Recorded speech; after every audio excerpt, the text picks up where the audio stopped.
ಕುಂಭಮೇಳದ ಕಥೆ ಹೇಳ್ತೇವಿ ದೈವಕ್ಕ ತಿಳಿಯುವಂಗ ಸರಳ 144 ವರ್ಷಕ್ಕೊಮ್ಮೆ ನಡೀತೈತಿ ಮಹಾಕುಂಭಮೇಳ. ಹಿಂದೂಸ್ತಾನದ ಕಡೆ ಇಡೀ ಜಗತ್ತು ನೋಡಕತ್ತೈತಿ ಇವತ್ತು.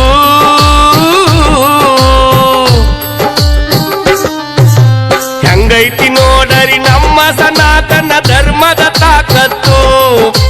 ಹಿಂಗೈತಿ ನೋಡರಿ ನಮ್ಮ ಸನಾತನ ಧರ್ಮದ ತಾಕತ್ತು.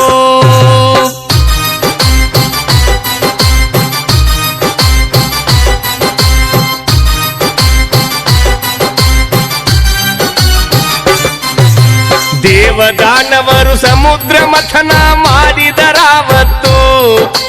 ಅಮೃತ ತುಂಬಿಕೊಂಡ ಮಡಿಕೊಂದು ಅದರಾಗಿಂದ ಹೊರಗ ಬಂತು.